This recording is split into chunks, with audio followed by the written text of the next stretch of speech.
¿Por qué el tomismo y no otra corriente filosófica? Yo creo que esto va también muy alineado con un video que tienes en el que mencionas y respondes a esa idea de que el tomismo está muerto y que por el contrario la respuesta que das Sí. es que el tomismo está más vivo que, como decía Jesús Maestro, ¿no? Está más vivo que Cervantes.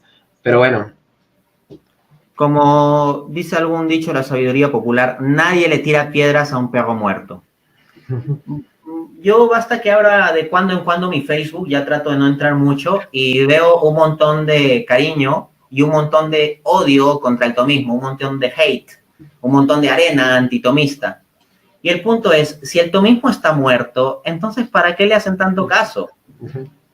Entonces nadie tira piedras a un perro muerto. La razón por la cual hay tanto debate hasta hoy en día respecto al tomismo es porque no es para nada una filosofía muerta. Los interlocutores principales de gran parte de filósofos de la actualidad son los tomistas. Son los pensadores tomistas quienes están en debates con otros filósofos. ¿Por qué considero el tomismo el mejor esquema de pensamiento? Pues esto sería por qué yo lo considero. No entro aquí a argumentar de por qué el tomismo sería, porque eso sería argumentar todo un conjunto de proposiciones muy amplio, sino por qué yo lo considero. En mi experiencia, yo probé precisamente con distintas versiones filosóficas y teológicas para destruir la fe católica y me encontré que la formulación más fuerte y rigurosa de fe católica está en Santo Tomás. Santo Tomás no es solo las 5 vías. Quien cree que sabe tomismo porque sabe las 5 vías, yo me río en su cara. ¿Por qué? Porque la Suma Teológica, por ejemplo, es un libro que cuando lo han puesto en ediciones a veces salen como 17 tomos. En ocasiones me he encontrado con personas que pasan la Suma Teológica en tomos por WhatsApp y si suman las páginas salen como más de 4.000 o 5.000. Pues bien, las 5 vías de Santo Tomás son simplemente... aparecen en una sola hoja, ¿ya? En una sola página, entonces son alrededor de 1 entre 4.000 del total de la filosofía de Santo Tomás y de su teología, claro está.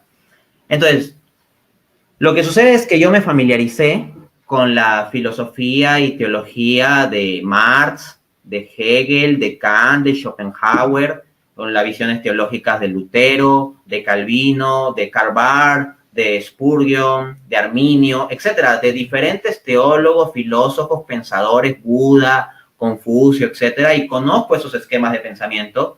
Y quien ha escuchado mis conferencias se dará cuenta de que cuando yo hablo de alguien o critico a alguien, lo cito. Yo no critico con base a memes o simplificaciones o ataques personales, yo me baso en información. Entonces yo me he leído esas escuelas de pensamiento y me he encontrado que el tomismo es mucho más amplio, mucho más sólido y mucho más profundo.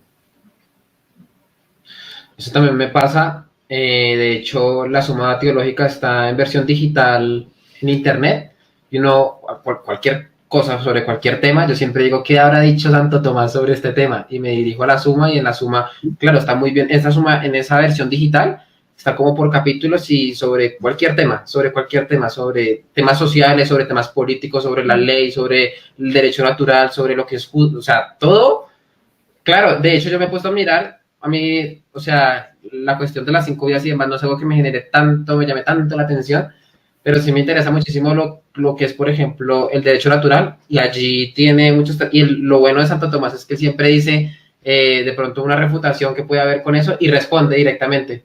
O sea, es muy bueno y es muy esquemático, muy organizado, cosa que al día de hoy muy pocos sistemas hacen, ¿no?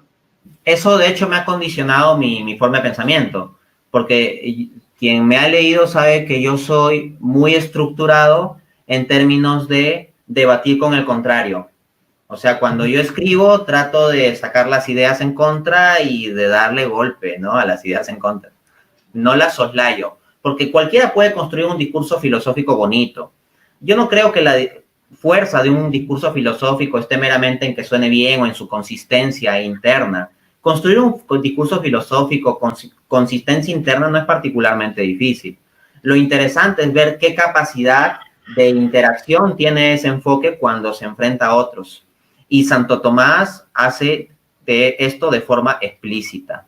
Santo Tomás enfrenta las objeciones de sus pensamientos. En cambio, si tú lees a alguien como Hegel se pone a decir un montón de cosas, un montón de cháchara con lenguaje complejo, pero no se pone a interactuar propiamente con las objeciones que se le podrían hacer.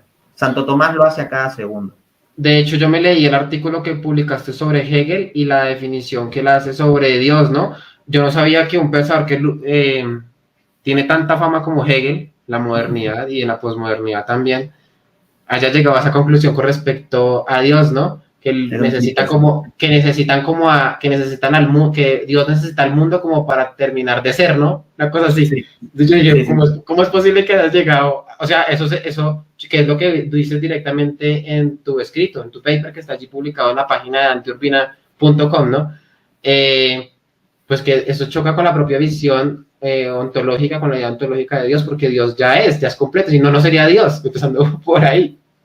Exacto, o sea, lo que dice Hegel ahí es un absoluto absurdo y no es algo que yo le estoy atribuyendo. Yo hago citas de los escritos de Hegel y él dice ese tipo de absurdos. Lo malo es que la gente se queda en Hegel es un filósofo profundo, no más que difícil de entender. O Nietzsche ya refutó a Aquino y Marx ya refutó a los liberales o los liberales ya refutaron a Marx. Y la gente se queda en esos clichés sin meterse propiamente a leer.